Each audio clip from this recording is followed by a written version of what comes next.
Among many false narratives that surround the GOAT debate, maybe the most popular one among Djokovic haters is the claim that Novak only started to beat Federer and Nadal after they became old and injured. We all know that Djokovic's breakthrough year was 2011, when he recorded one of the best seasons in tennis history and started his era of dominance. While nobody in their right mind is denying that, the insufferable Federer and Nadal fangirls are claiming that before 2011, Djokovic was far inferior to his two greatest rivals because they were in their prime. In other words, they would have you believe that Federer and Nadal completely dominated Djokovic before 2011. But like most of their other narratives, this one also has very little basis in reality. And in this video, we are going to debunk it. Let's get into it. When it comes to Federer-Djokovic head-to-head record, Federer fans always try to narrow down the discussion to only 2 points. The first one being that by the end of 2010, Federer had a 13-6 advantage.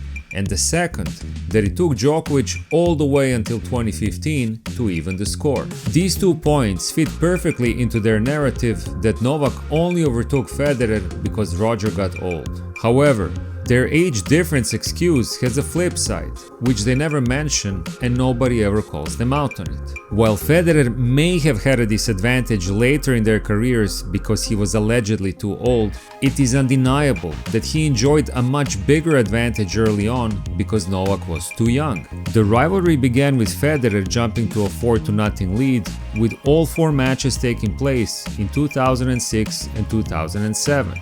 When Federer was at his peak and Novak still did not turn 20.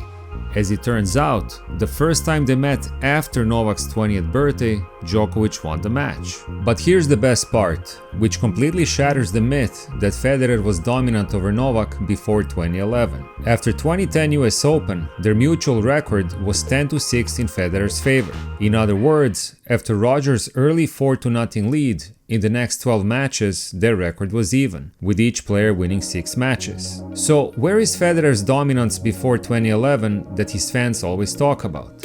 Just like his 311th week at number 1, it never happened. It's true that Federer won the following 3 matches, which all happened in less than a month, and gained the 13-6 lead that his fans like to mention. But Novak then won the next 3 in a similarly short time span. So after Federer's 4-0 start, in the next 18 matches they were tied 9-9, which further proves that the matchup was balanced from the very beginning. And lastly, it's a fact that Djokovic did not even the score until 2015. But that's only because Federer had an early lead and they were always so evenly matched. And because they were evenly matched throughout their careers and on all surfaces, I always felt that this rivalry was the best one among the big 3. As far as Novak's rivalry with Nadal, it's ridiculous to talk about any kind of age difference as they are not even a year apart. However, there are still 2 distinct periods in their history, one before and one after 2011. Nadal's fans will boast that he had a dominant 16-7 lead